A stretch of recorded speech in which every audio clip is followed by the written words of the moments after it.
श्रीमद् भगवद गीता का 16वां अध्याय दैवासुर संपद विभाग योग। भगवद गीता का 16वां अध्याय दैवासुर संपद विभाग योग कहलाता है। इस अध्याय में भगवान श्री कृष्ण ने दैवी और आसुरी गुणों का वर्णन किया है। यह अध्याय मुख्य रूप से मानव चरित्र की प्रकृति और उसके परिणामों के बारे में है। अध्याय की मुख्य बातें। दैवी गुण।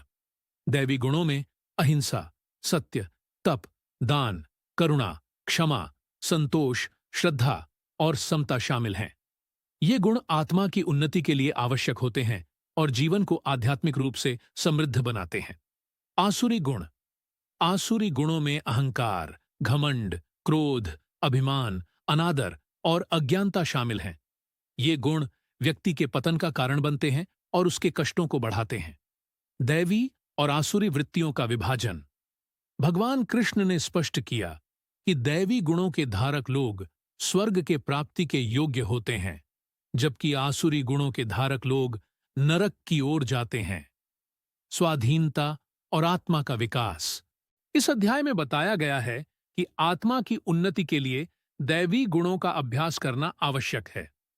जो व्यक्ति आत्मा की पहचान करता है और अपने दैवी गुणों को विकसित करता है, वह सच्ची खुशी और शांति का अनुभव करता है। धार्मिकता और आचार व्यवहार।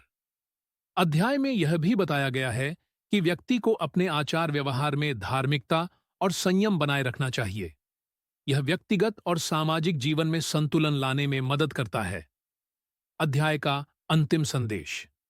भगवान श्री कृष्ण ने इस अध्याय में यह संदेश दिया है कि दैवी गुणों का विकास ही मनुष्य को उच्चतम लक्ष्य अर्थात मोक्ष की ओर ले जाता है।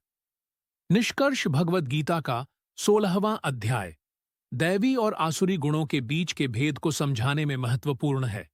यह हमें यह सिखाता है कि अपने जीवन में दैवी गुणों का विकास करना चाहिए, जिससे न केवल हमारा व्यक्तिगत जीवन सुधरता है, बल्कि समाज में भी सकारात्मक परिवर्तन होता है।